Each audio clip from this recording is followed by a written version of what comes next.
Hello friends, मैं अखिल sir आप सभी का स्वागत करता हूं आपकी अपनी पाठशाला स्टूडेंट सिलेक्शन पाठशाला पर, जो आपको कराता है सभी एग्जाम की तैयारी with best approach and concept के साथ और प्रैक्टिस भी। चलिए, अभी जो आगामी कंपटीशन एग्जाम आने वाले हैं जैसे कि एयरफोर्स नेवी के और CHSL का भी आ गया है, स्टेनोग्राफर का चल ही रहा है, उन सभी कॉम्पिटिटिव एग्जाम्स में जो एक इंग्लिश सब्जेक्ट है वो अपना अहम रोल अदा करता है। सभी एग्जाम्स में इंग्लिश का सब्जेक्ट देखने को मिलता है। उसी इंग्लिश सब्जेक्ट में एक मेन टॉपिक है सिंटैक्स, जिसके 2 से 3 क्वेश्चन लगभग सभी कॉम्पिटिटिव एग्जाम में डायरेक्ट या इनडायरेक्ट वे से देखने को मिल जाते हैं। तो मैं स्टार्ट करता हूँ आज सिंटैक्स। सिंटैक्स का मतलब क्या है? सिंटैक्स का मतलब है कि एग्रीमेंट। क्या मतलब है? एग्रीमेंट। किसका एग्रीमेंट? सब्जेक्ट और वर्ब का।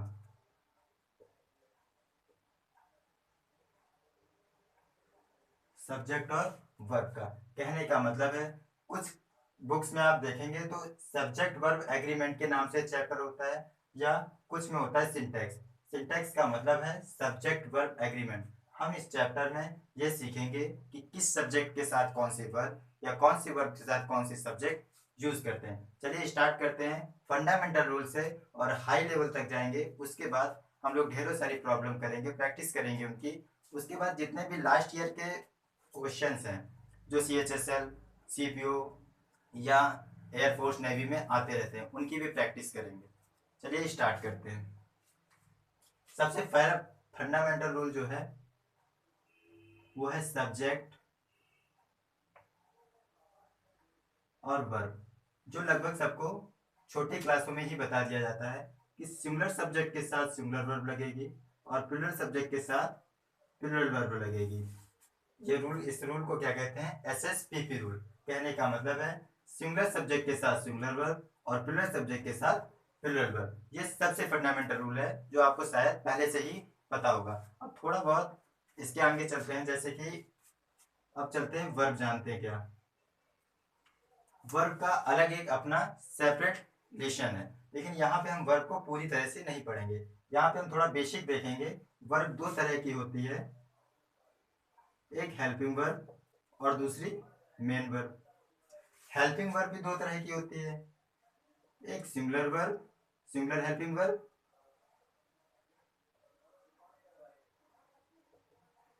और एक प्लूरल हेल्पिंग वर्ब। इसी तरह मेन वर्ब भी 2 तरह की होती है, सिंगुलर और प्लूरल। सिंगुलर हेल्पिंग वर्ब कौन कौन सी होती हैं समझ लेते हैं। सिंगुलर हेल्पिंग वर्ब होती है is, was, has and does. इसके अलावा जो आप हेल्पिंग वर्ब देखेंगे वो सिंगुलर प्लूरल दोनों होती हैं, जैसे हैड हुई, विल हुई, कैन हुई, कुड हुई। जो मेन केवल सिंगुलर वर्ब होती हैं हेल्पिंग वर्ब, वो ये 4 होती हैं। और केवल प्लूरल हेल्पिंग वर्ब जो होती हैं वो होती हैं are, were, have and do. ये हमारी हेल्पिंग वर्ब्स होती हैं। इन्हें सिंगुलर हेल्पिंग वर्ब कहते हैं, इन्हें प्लूरल हेल्पिंग वर्ब कहते हैं। अभी सारे कॉन्सेप्ट समझ लेते हैं, इसके बाद मैं आपको सारे प्रॉब्लम्स कराऊंगा और उनकी प्रैक्टिस कराऊंगा। तब आप देखेंगे इन कॉन्सेप्ट्स का किस प्रकार यूज करते हैं। चलिए, आपको हेल्पिंग वर्ब तो समझ में आई गई होगी। अब आगे बढ़ते हैं और समझते हैं मेन वर्ब। जो मेन वर्ब का हम लोग सिंपल फॉर्म में पढ़ते हैं, एग्जाम्पल के लिए गो, ये जो नॉर्मल फॉर्म में पढ़ते हैं मेन वर्ब वो प्लूरल फॉर्म में होती है। अगर हम इसमें एस या ES जोड़ देते हैं तो वो सिंगुलर बन जाती है। तो क्या बन जाती है? सिंगुलर।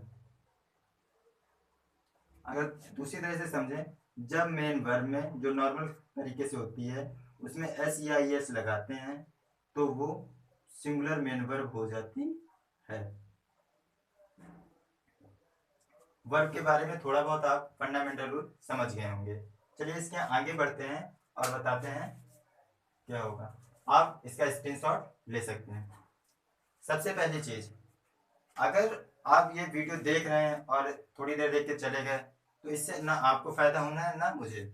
आप कॉपी पेन उठाइए और जो मैं पढ़ाते चल रहा हूँ इससे कोई अगर क्वेरी बन रही है या आपके मन में कोई क्वेश्चन आ रहा है तो तुरंत कमेंट भी कर दीजिए, उसका आंसर आपको जल्द से जल्द दे दिया जाएगा। इसके अलावा पूरा चैप्टर होने के बाद मैं प्रैक्टिस कराऊंगा। प्रैक्टिस के लिए प्रॉब्लम देनी है, तो प्रॉब्लम मैं आपको कहाँ दूंगा, आप अपनी ईमेल कमेंट कर देंगे, तो वहां पे मैं सारी प्रॉब्लम्स जो लगभग कॉम्पिटेटिव एग्जाम में आती रहती हैं और जो आएंगी हेल्प करेंगी, ये मान के चलिए कि यहाँ से अगर आप सिंटेक्स पढ़ते हैं तो सिंटेक्स से रिलेटेड जितने भी क्वेश्चन होंगे उसमें से 95% तो ये गारंटी है कि आप छोड़ के नहीं आएंगे। प्रैक्टिस आपको करनी है तो आप अपनी ईमेल कमेंट कर दीजिए। चलिए इसके आगे बढ़ते हैं।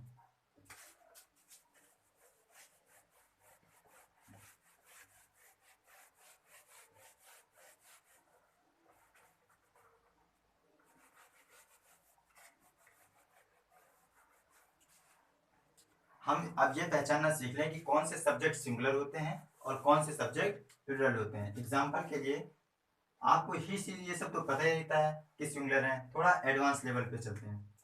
जैसे कि ये लिखा है ईच वन या बडी, एवरीवन या बडी, समवन या बडी, नो समवन के बाद एनीवन या बडी, या फिर ऑल। बहुत से सब्जेक्ट्स बताएंगे लेकिन शुरुआत यहां से करते हैं। सबसे पहले चीज बता दूं कि ये जितने भी हैं ये सिंगुलर के रूप में यूज होंगे, ये सिंगुलर सब्जेक्ट के रूप में यूज होंगे। कैसे यूज होंगे, सिंगुलर सब्जेक्ट के रूप में। लेकिन इसमें एक एक्सेप्शन है। एक्सेप्शन क्या है कि ऑल जो है, ऑल और समवन, ये सिंगुलर में भी यूज होगा और प्लूरल में यूज होगा। अब मैं आपको ये बताऊंगा कि समवन सिंगुलर में कब यूज होगा या ऑल सिंगुलर में कब यूज होगा और प्लूरल में कब यूज होगा। एक एक करके समझते हैं। सबसे पहले तो आपको यही पता होना चाहिए कि each one everyone, each one हम कहाँ यूज करते हैं या एवरीवन हम कहाँ यूज करते हैं, समवन या कहाँ यूज करते हैं या एनीवन। चलिए समझते हैं। जैसे कि मान लीजिए ये है ईच वन और ये है एवरीवन। ईच वन हमेशा दो पर्सन और थिंग के बीच कंपेयर करने के लिए लगाते हैं। जब दो पर्सन और थिंग के बीच बात करेंगे तो ईच का इस्तेमाल करेंगे, और दो से जब ज्यादा पर्सन के बारे में बात करेंगे तो एवरी का इस्तेमाल करेंगे। ईच कब इस्तेमाल करेंगे, जब टू पर्सन और थिंग के बारे में बात होगी। एवरी का कब यूज करेंगे, जब मोर देन टू पर्सन और थिंग के बारे में बात होगी।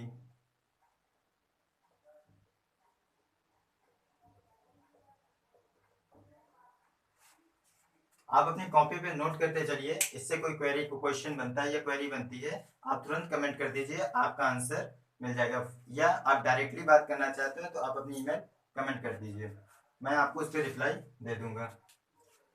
ईच का यूज कब करते हैं, टू पर्सन और थिंग के लेकर, और एवरी का यूज कब करते हैं, जब मोर देन टू पर्सन और थिंग की बात होती है। एग्जाम्पल के लिए आपको एरर कैसे देखने को मिलेगी।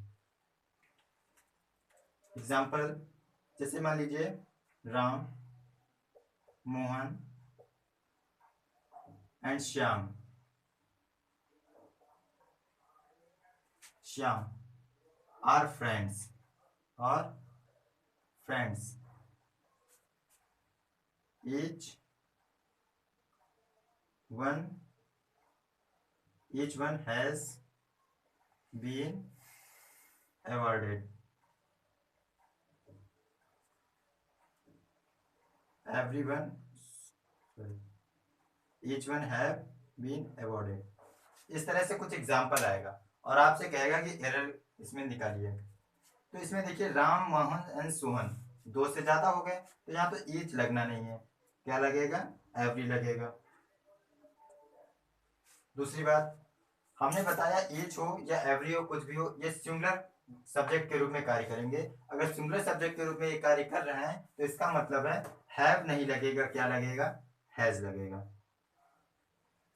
आप अपनी कॉपी पे नोट कर लीजिए पॉज करके या स्क्रीनशॉट ले लीजिए। इसके आगे बढ़ते हैं।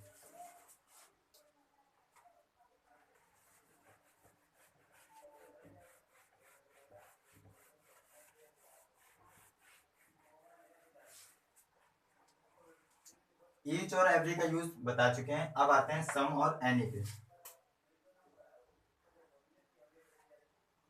सम की बात हो या एनी की, सम हमेशा पॉजिटिव सेंटेंस में यूज करेंगे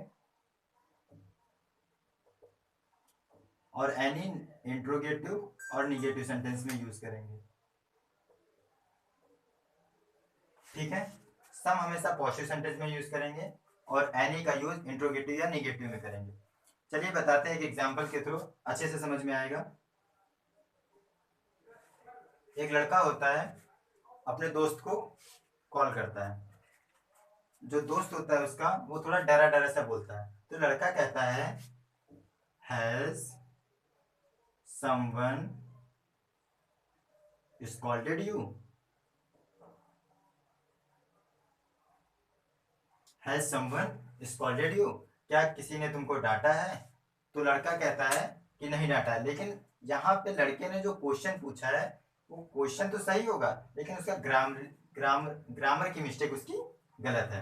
यहाँ हैज समवन नहीं होगा क्योंकि ये इंट्रोगेटिव सेंटेंस है, हैज एनीवन होगा। अब जब लड़के का दोस्त रिप्लाई करेगा तो वो ये कर सकता है, यस समवन हैज स्कॉल्डेड मी। कहने का मतलब है, अब जो दोस्त है वो आंसर दे रहा है पॉजिटिव में, तो इसलिए हमने समवन यूज कर दिया। आप मेरे साथ नोट करते चलिए, पॉज कर लीजिए, नोट कर लीजिए या फिर स्क्रीनशॉट ले लीजिए।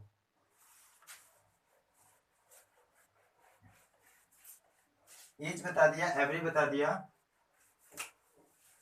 सम हो गया, अब एनी हो गया। अब आता है ऑल। ऑल के बारे में समझते हैं। अब आप सबसे पहले ये बताइए कि ऑल इज गुड या ऑल आर गुड, इसमें कौन सा सेंटेंस सही है? इसमें कौन सा सेंटेंस सही है? तो ये बता दें आपको, इसमें दोनों सेंटेंस सही है। ऑल इज गुड भी कहा जाता है और ऑल आर भी गुड भी कहा जाता है। अब कब इज करेंगे और कब आर कहेंगे वो समझ लेते हैं। जब ऑल की मीनिंग एवरीथिंग निकलेगी तो सिंगुलर वर्ब लगाएंगे, और यहीं जब ऑल की मीनिंग एवरी पर्सन निकलेगी तो प्लूरल वर्ब लगाएंगे। ठीक है, एग्जाम्पल के लिए किसी ने आपसे पूछा कि आपके घर में सब कैसे हैं, तो आप ये नहीं कहेंगे ऑल इज गुड, क्योंकि वो आपके घर के पर्सन्स के बारे में पूछ रहा है। तो आप बोलेंगे all are good. Okay, all are good. ठीक है, एग्जाम्पल समझ लेते हैं। All are good. ओके, आप नोट डाउन कर लीजिए या स्क्रीनशॉट ले लीजिए। अब इसके आगे बढ़ते हैं। कुछ सब्जेक्ट्स के बारे में हम जान चुके हैं, अब इसके आगे बढ़ते हैं, बताते हैं आपको। इसके पहले हमने कुछ अभी सब्जेक्ट्स बताए हैं, ईच, एवरी, सम, एनी और ऑल। इसी के साथ आगे बढ़ते हैं। हो सकता है कि आइदर और नाइदर भी लग के आए, तो कभी भी आइदर हो या नाइदर हो तो ये ध्यान रखिएगा, आइदर लगा है तो मतलब दो पर्सन और थिंग के बीच बात हो रही है। नाइदर भी लगा तो उसमें भी दो पर्सन और थिंग के बीच बात हो रही होगी, दो से ज्यादा पर्सन थिंग के बीच बात नहीं होगी। आइदर का यूज हमेशा पॉजिटिव सेंटेंसेस में होगा और नाइदर का यूज हमेशा नेगेटिव सेंटेंसेस में होगा। जैसे कोई राही है, राही का मतलब कोई व्यक्ति है, कहीं जाना चाहता है और दो रोडें गई हैं, तो वह पूछता है क्या कोई रोड यहाँ सही है? Either road is good